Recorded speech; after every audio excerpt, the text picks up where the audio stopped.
नमस्कार साथियों, आप सभी का स्वागत है हमारे चैनल स्टडी अड्डा 2.8 में।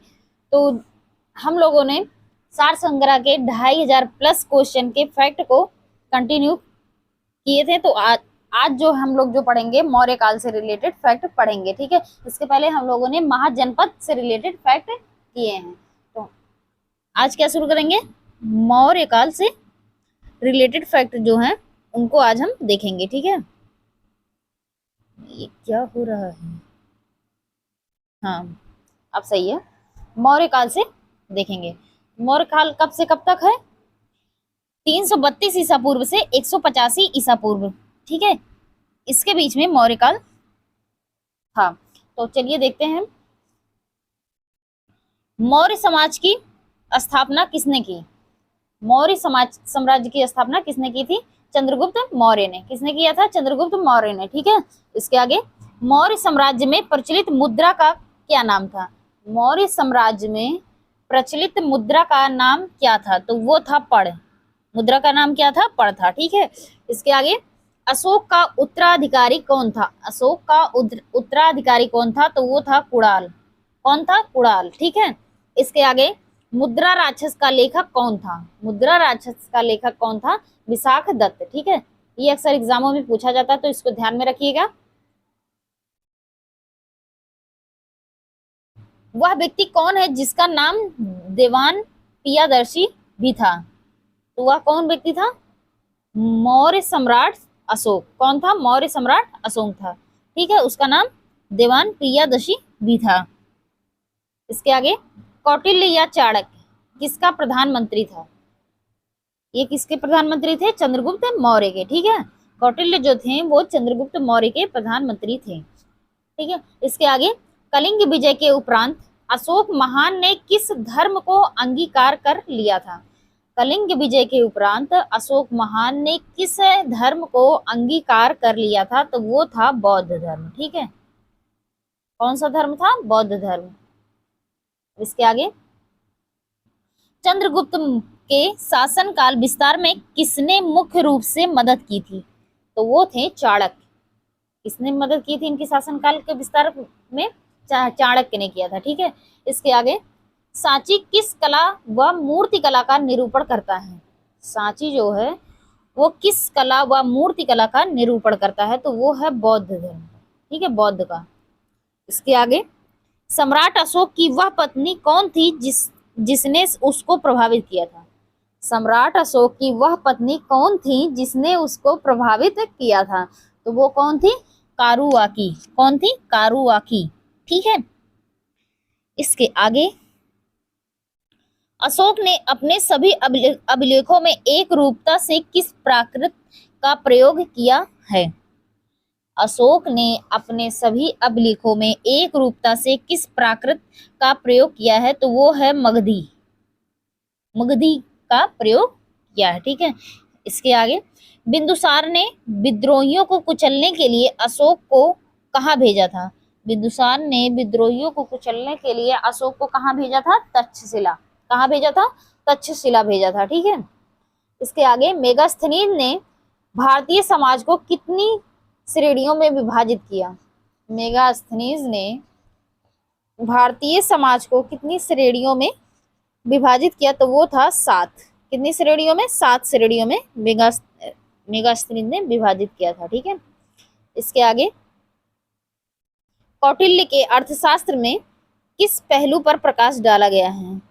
कौटिल्य के अर्थशास्त्र में राजनीतिक नीतियों पर प्रभाव डाला गया है, ठीक है।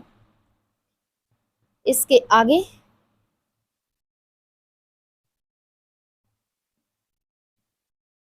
सांची का स्तूप किसने बनवाया था? सांची का स्तूप किसने बनवाया था? तो अशोक ने बनवाया था, ठीक है।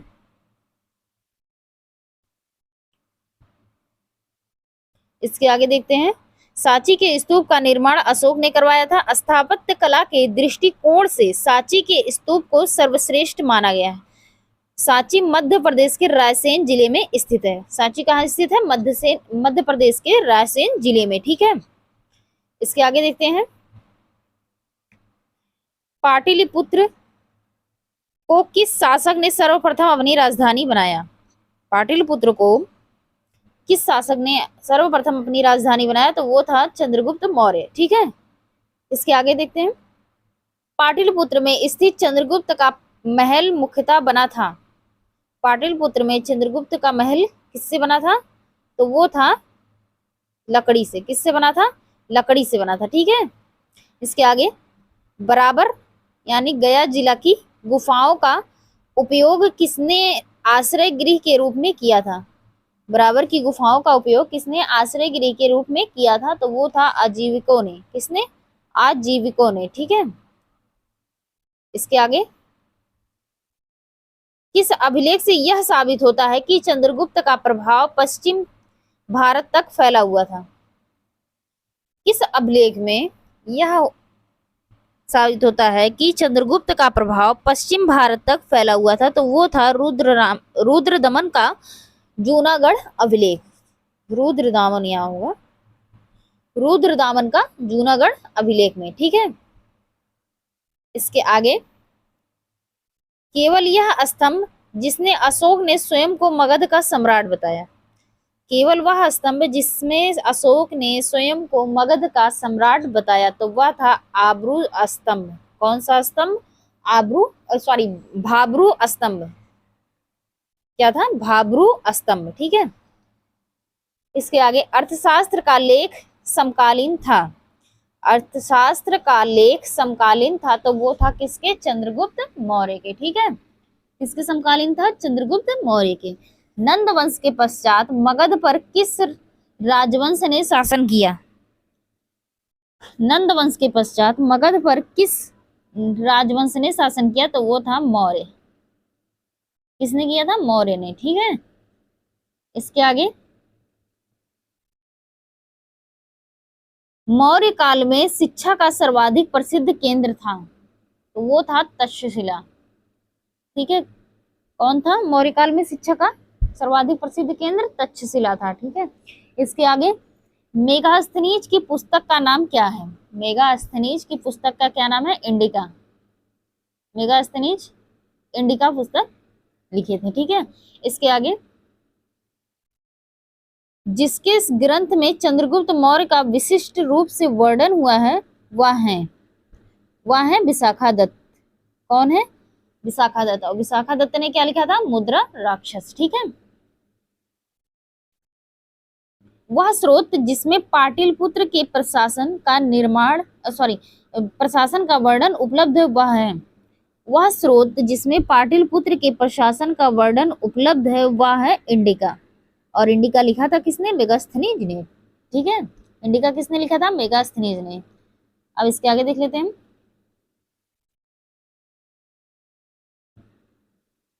इसके आगे का अशोक के शिलालेखों में प्रयुक्त भाषा है। अशोक के शिलालेखों में प्रयुक्त भाषा है, तो वो है प्राकृत। ठीक है, कौन सी है? प्राकृत। ठीक है, इसके आगे प्रथम भारतीय साम्राज्य जिसके द्वारा स्थापित किया गया। प्रथम भारतीय साम्राज्य किसके द्वारा स्थापित किया गया था? तो वो था चंद्रगुप्त मौर्य द्वारा। ठीक है, इसके आगे चाणक्य अपने बचपन में किस नाम से जाने जाते थे? तो चाणक्य के बचपन का नाम विष्णुगुप्त था। ठीक है, चाणक्य के बचपन का नाम विष्णुगुप्त था। इसके आगे राज्य के सप्तांग सिद्धांत के अनुसार राज्य का 7वां अंग कौन सा था? राज्य के सप्तांग सिद्धांत के अनुसार राज्य का 7वां अंग कौन सा था? तो वो था मित्र। ठीक है, इसके आगे किसके शासन काल में डीमेक्स भारत आया था? किसके शासन काल में डीमेक्स भारत आया था? वो था बिंदुसार। कौन था? बिंदुसार। ठीक है, इसके आगे देख लेते हैं। किस प्राचीन नगर के अवशेष कुम्हार स्थल से प्राप्त हुए हैं? तो वो थे पाटलिपुत्र के से प्राप्त हुए थे कुम्हार। इसके आगे कुलंदी बाग प्राचीन स्थान था। कुलंदी बाग प्राचीन स्थान था, तो वो कहाँ का था? पाटलिपुत्र का था। ठीक है, इसके आगे किसने सहिष्णुता, उदारता और करुणा के त्रिविध आधार पर राजधर्म की स्थापना की थी? तो वे थे अशोक। कौन थे? अशोक थे। ठीक है। इसके आगे, अशोक ने बौद्ध होते हुए भी हिंदू धर्म में आस्था नहीं छोड़ी, इसका प्रमाण है। तो इसका प्रमाण कहाँ मिलता है? देव नाम प्रियदर्शी की उपाधि से। किसके नाम, किसकी उपाधि से? देव नाम प्रियदर्शी की उपाधि से। तो ऐसे भी पूछा जाता है कि देव नाम प्रियदर्शी उपाधि किसे मिली है? तो वो मिली है अशोक को। ठीक है। इसके आगे, अशोक के शिलालेखों को पढ़ने वाला प्रथम अंग्रेज कौन था? तो वो था जेम्स प्रिंसेस। अशोक के शिलालेख को पढ़ने वाला प्रथम अंग्रेज जेम्स प्रिंसेस था। अब इससे रिलेटेड थोड़ा देख लेते हैं। सर्वप्रथम अशोक के अभिलेखों को पढ़ने का श्रेय अंग्रेज विद्वान जेम्स प्रिंसेस को है। उन्होंने 1837 ईस्वी में अशोक के लेखों यानी ब्रह्मी लिपि का उद्वाचन किया था। ठीक है। इसके आगे, केवल वह स्तंभ जिसमें अशोक ने स्वयं को मगध का सम्राट बताया। केवल वह स्तंभ जिसमें अशोक ने स्वयं को मगध का सम्राट बताया, तो वह था भाब्रू स्तंभ। ठीक है। कौन था? भाब्रू स्तंभ। इसके आगे, मौर्य काल में शिक्षा का सर्वाधिक प्रसिद्ध केंद्र कौन था? तो वो था तक्षशिला। अंतिम मौर्य सम्राट था, तो अंतिम मौर्य सम्राट कौन था? बृहद्रथ। ठीक है। बृहद्रथ जो था वो अंतिम मौर्य सम्राट का शासक था। उत्तराखंड में अशोक का एक शिलालेख स्थित है, तो वो कौन सा है? कालसी में। कालसी में स्थित है। ठीक है। इसके आगे, सांची का स्तूप किसने बनवाया? सांची का स्तूप किसने बनवाया था? अशोक ने बनवाया था। सांची का स्तूप किसने बनवाया था? अशोक ने बनवाया था। ठीक है। इसके आगे, प्राचीन भारत का वह प्रसिद्ध शासक जिसने अपने जीवन के अंतिम दिनों में जैन धर्म को अपनाया था, तो वो कौन था? चंद्रगुप्त मौर्य। चंद्रगुप्त मौर्य ने अपने जीवन के अंतिम दिनों में जैन धर्म को अपनाया था। कलिंग युद्ध की विजय तथा क्षत्रियों का वर्णन अशोक के किस शिलालेख में मिलता है? कलिंग युद्ध और विजय तथा क्षत्रियों के वर्णन अशोक के किस शिलालेख में मिलता है? तो वो है शिलालेख 13 में, 13वें शिलालेख में मिलता है। ठीक है। और ये अक्सर पूछा जाता है, कलिंग युद्ध किस शिलालेख में, अशोक के किस शिलालेख में वर्णन है? इसको ध्यान में रखिएगा कि 13वें शिलालेख में। ठीक है। इसके आगे देखते हैं, प्रसिद्ध यूनानी राजदूत मेगास्थनीज भारत के किसके दरबार में आए थे? मेगास्थनीज किसके दरबार में आया था? चंद्रगुप्त मौर्य के। ठीक है। और उसके बाद उसने क्या लिखा था? कौन सी पुस्तक लिखी थी? इंडिका। इंडिका पुस्तक मेगास्थनीज के द्वारा लिखी गई है। ठीक है। इसके आगे, चंद्रगुप्त मौर्य ने सेलुकस को कब पराजित किया था? तो वो किया था 305 ईसा पूर्व में। ठीक है। चंद्रगुप्त मौर्य ने सेलुकस को कब पराजित किया था? 305 ईसा पूर्व में। भारतीय लिखने की कला नहीं जानते थे। भारतीय जो थे वो लिखने की कला नहीं जानते थे, या किसकी उक्ति है?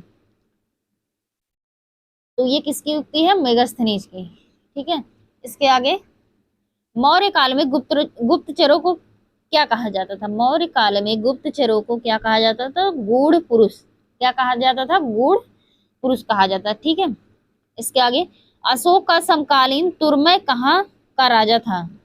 अशोक का समकालीन तुर्मय कहाँ का राजा था? तो वो था मिस्र का। कहाँ का राजा था? मिस्र का।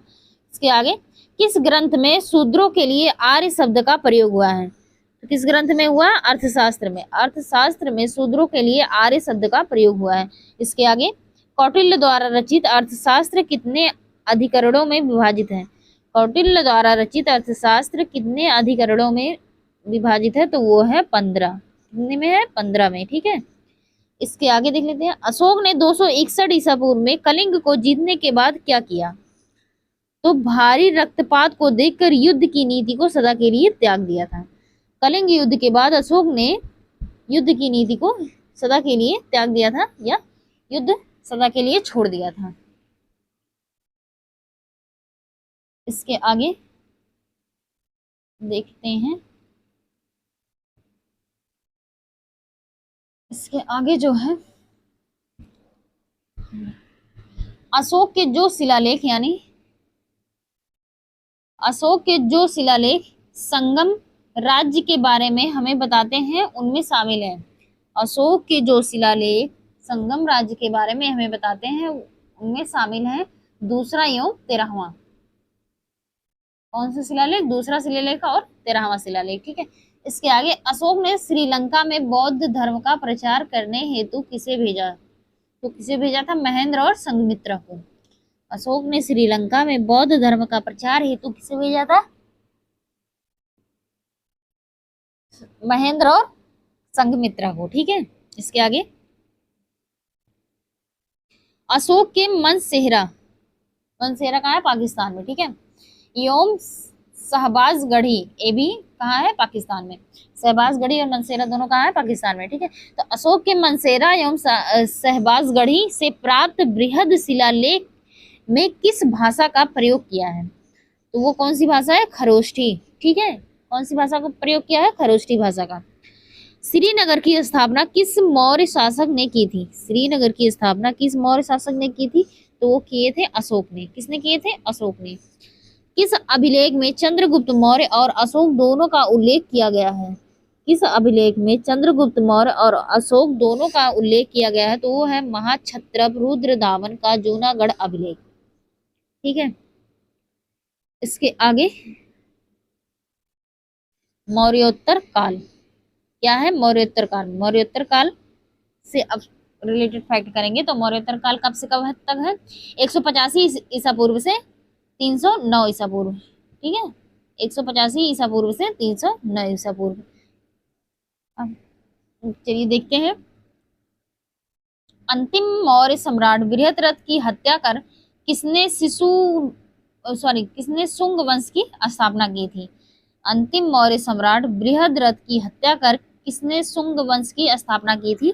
तो वो थी पुष्यमित्र। वो कौन था? पुष्यमित्र था। ठीक है, इसके आगे कण्व या काण्व वंश का संस्थापक कौन था? तो वो कौन था? वसुदेव। कण्व वंश की स्थापना किसने की थी? वसुदेव ने की थी। ठीक है, सातवाहन या आंध्र सातवाहन वंश की स्थापना संस्थापक कौन था? सिमुक था। ठीक है, तो ये तीनों फैक्ट हैं, ये इंपॉर्टेंट हो जाते हैं क्योंकि अक्सर ये क्वेश्चन में पूछा जाता है वंश की स्थापना से रिलेटेड। ठीक है, शुंग वंश की स्थापना किसने? पुष्यमित्र ने। और कण्व वंश की स्थापना वसुदेव ने किया था और सातवाहन वंश की स्थापना सिमुक ने किया था। ठीक है, और इसके आगे प्राचीन भारत का महान व्याकरण पतंजलि किसका समकालीन था? प्राचीन भारत के महान व्याकरण पतंजलि किसके समकालीन थे? तो वो थे पुष्यमित्र शुंग के। ठीक है, इसके आगे सर्वप्रथम भारत में विशुद्ध संस्कृत भाषा में लंबा अभिलेख किस राजा द्वारा जारी किया गया था? तो वो किस राजा द्वारा जारी किया गया था? शक राजा रुद्रदामन द्वारा। ठीक है, किसके द्वारा? शक राजा रुद्रदामन द्वारा। अब इसके आगे सातवाहनों ने आरंभिक दिनों में अपना शासन कहाँ शुरू किया? सातवाहनों ने आरंभिक दिनों में अपना शासन कहाँ शुरू किया? तो वो किया था महाराष्ट्र में। ठीक है, इसके आगे किस कुषाण शासक ने सर्वप्रथम स्वर्ण मुद्राएं जारी की? तो वो था कडफिसस सेकंड ने। किसने जारी किया था स्वर्ण मुद्राएं? वो था कडफिसस सेकंड। ठीक है, अब इसके आगे किस वंश के शासकों ने क्षत्रप प्रणाली का प्रयोग किया? किस वंश के शासकों ने क्षत्रप प्रणाली का प्रयोग किया था? वो था शकों ने। शकों ने क्षत्रप प्रणाली का प्रयोग किया था। इसके आगे कुषाण में सबसे अधिक विकास किस क्षेत्र में हुआ था? कुषाण काल में सबसे अधिक विकास किस क्षेत्र में हुआ था? तो वो वास्तुकला के क्षेत्र में हुआ था। ठीक है, भारत में प्रथम बार सैनिक शासन किसके द्वारा व्यापार में लाया गया था? तो वो किसके द्वारा लाया गया था? ग्रीकों द्वारा। भारत में प्रथम बार सैनिक शासन किसके द्वारा लाया गया था? तो वो था ग्रीकों द्वारा। ग्रीक के द्वारा लाया गया था। ठीक है, इसके आगे ईसा पूर्व दूसरी सदी के प्रारंभ में उत्तरी अफगानिस्तान में स्थापित भारत यूनानी राज्य था। तो कैसा था? बैक्टीरिया। ठीक है, बैक्टीरिया था। इसके आगे देखते हैं सर्वप्रथम रोम के साथ किन लोगों का व्यापार प्रारंभ हुआ? सर्वप्रथम रोम के साथ किन लोगों का व्यापार प्रारंभ हुआ? तो वो था तमिलों एवं चेरो का। किसके साथ? तमिलों एवं चेरो के साथ। ठीक है, इसके आगे सातवाहनों ने पहले स्थानीय अधिकारियों के रूप में काम किया था। कहाँ काम किया था वो? मौर्यकालीन के अधीन, मौर्यों के अधीन इन्होंने, सातवाहनों ने अधिकारियों के रूप में काम किया था। ठीक है, अब इसके आगे वह महानतम कुषाण नेता कौन था जो बौद्ध बन गया था? कौन था? कनिष्क। ठीक है, इसके टाइम में बौद्ध संगीति भी हुई थी। तो आगे देखते हैं, कुषाण काल के दौरान मूर्तिकला की गांधार शैली किसका मिश्रण है? कुषाण काल के दौरान मूर्तिकला की गांधार शैली किसका मिश्रण है? तो वो है भारत ग्रीक, या ग्रीक को यूनानी भी कह सकते हैं। ठीक है, भारत ग्रीक की शैली का। ठीक है, इसके आगे रोम साम्राज्य के अनुसार किस पर, रोम साम्राज्य के अनुसरण पर किस वंश के शासकों ने कैसर यानी सीजर की उपाधि ग्रहण की थी? कैसर की उपाधि किसने ग्रहण की थी? वो था कुषाण। ठीक है, इसके आगे प्राचीन भारत में किसने नियमित रूप से सोने के सिक्के चलाए थे? प्राचीन भारत में किसने नियमित रूप से सोने के सिक्के चलाए? तो वो थे कुषाण। कौन थे? कुषाण। इसके आगे मौर्यों के बाद दक्षिण भारत में सबसे प्रभावशाली राज्य था, तो वो कौन था? सातवाहन। मौर्यों के बाद दक्षिण भारत में सबसे प्रभावशाली राज्य कौन था? सातवाहन। इसके आगे बुद्ध की खड़ी प्रतिमा किस काल में बनाई गई? तो वो था कुषाण काल में। कुषाण काल में बुद्ध की खड़ी प्रतिमा बनाई गई थी।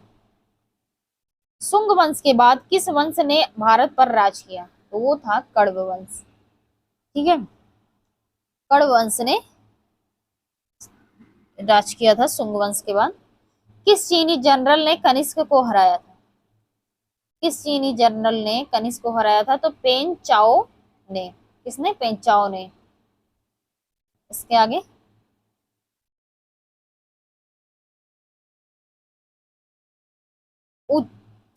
उत्तरी तथा उत्तर पश्चिमी भारत में सर्वाधिक संख्या के तांबे के सिक्के को जारी किया था, तो वो किसने किया था? कुषाणों ने। कुषाणों ने सबसे ज्यादा तांबे के सिक्के जारी किए थे। ठीक है, विक्रम संवत कब से प्रारंभ हुआ?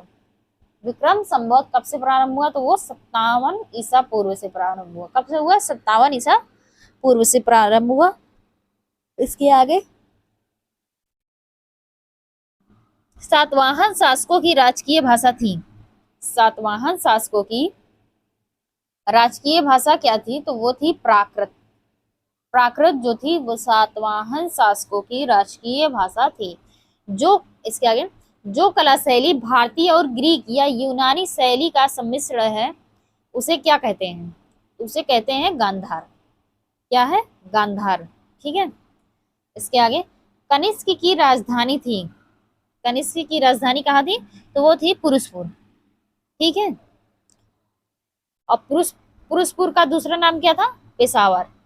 पुरुषपुर का दूसरा नाम क्या था? पेशावर था। ठीक है, इसके आगे चरक किसके राज्य चिकित्सक थे? चरक जो थे वो किसके राज्य चिकित्सक थे? तो वो कनिष्क थे। चरक ने कौन सी पुस्तक लिखी है? चरक संहिता। ठीक है, इसको भी ध्यान में रखिएगा। तक्षशिला के प्रसिद्ध स्थल होने का कारण था, तक्षशिला के प्रसिद्ध स्थल होने का कारण था गांधार कला। ठीक है, भारत में सर्वप्रथम स्वर्ण मुद्राएं किसने चलाई? तो वो थे इंडो बैक्टीरियन। कौन थे? Indo Bactrian. इसके आगे किस संग्रहालय में कुषाण कालीन मूर्तियों का संग्रह अधिक मात्रा में है? तो वो है मथुरा संग्रहालय में। कहाँ है? मथुरा संग्रहालय में। किस वंश के शासकों ने ब्राह्मणों एवं बौद्ध भिक्षुओं को कर मुक्त भूमि या गांव भूमि अनुदान देने की प्रथा आरंभ की थी? तो वो थी सातवाहन। सातवाहन ने ब्राह्मणों और बौद्ध भिक्षुओं को कर मुक्त भूमि देने की प्रथा प्रारंभ की थी। ठीक है, इसके आगे भारतीय रंगमंच में यवनिका यानी पर्दा का शुभारंभ किसने किया? तो वो थे यूनानियों ने। कौन थे? यूनानियों। भारतीयों के महान रेशम मार्ग, भारतीयों के महान रेशम मार्ग किसने आरंभ किया था? तो वो था कनिष्क। किसने आरंभ किया था? कनिष्क ने। ठीक है, इसके आगे शक संबोध का प्रारंभ किसके शासन काल में हुआ था? तो वो था कनिष्क के। ठीक है, शक संबोध का प्रारंभ किस सम्राट के शासन काल में 78 ईसा पूर्व में हुआ था? तो वो था कनिष्क के। ठीक है, इसके आगे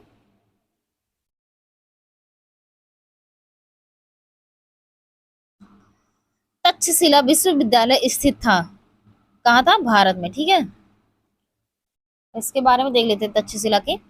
वर्तमान में तक्षशिला पाकिस्तान के रावलपिंडी जिले में स्थित है। ठीक, प्राचीन काल में यह शिक्षा का प्रमुख केंद्र था। चाणक्य, चरक आदि ने यहीं से शिक्षा प्राप्त की थी। ठीक है, इसको ध्यान में रखिएगा, ये जो है ये इंपॉर्टेंट है। प्राचीन काल में कलिंग का महान शासक कौन था? तो वो था खारवेल। ठीक है, इसके आगे बुद्ध का किसके सिक्कों पर अंकन हुआ है? तो वो था कनिष्क। कनिष्क ने जो सिक्का चलाया था उस पे बुद्ध का अंकन हुआ है। ठीक है, योधेय सिक्कों पर किस देवता का अंकन मिलता है? तो वो है कार्तिकेय का। इसके आगे कनिष्क के सारनाथ बौद्ध प्रतिमा अभिलेख की तिथि क्या है? तो वो है 81 ईसा पूर्व। ठीक है, इसके आगे अश्वघोष किसका समकालीन था? तो वो था कनिष्क का। इसके आगे बाल विवाह का प्रारंभ हुआ, बाल विवाह का प्रारंभ प्रथा कब हुई थी? तो वो था कुषाण काल में। बाल विवाह की जो प्रथा प्रारंभ हुई थी वो कब हुई थी? कुषाण काल में। ठीक है, इसके आगे जो कला शैली भारतीय और यूनानी आकृति का सम्मिश्र है उसे कहते हैं, तो क्या कहते हैं? गांधार शैली। ठीक है, इसके आगे सातवाहनों की राजधानी अवस्थित थी। सातवाहनों की राजधानी कहाँ अवस्थित थी? वो अमरावती थी। सातवाहनों की राजधानी कहाँ थी? अमरावती। ठीक है, इसके आगे आंध्र सातवाहन राजाओं की सबसे लंबी सूची किस पुराण में मिलती है? आंध्र सातवाहन राजाओं की सबसे लंबी सूची किस पुराण में मिलती है? तो वो मिलती है मत्स्य पुराण में। किस पुराण में? मत्स्य पुराण में। ठीक है, अब इसके आगे पूर्वी रोमन शासक जस्टिनियन का सर्वाधिक महत्वपूर्ण योगदान किस क्षेत्र में था? तो वो था विधि के क्षेत्र में। ठीक है, किस क्षेत्र में था? विधि के क्षेत्र में। तो आज के लिए इतना ही। अब इसके आगे जो है हमारा कल जो वो हमारा संगम काल से स्टार्ट होगा। ठीक है, तो संगम काल हम कल देखेंगे। आज के लिए यहीं तक। Thank you so much.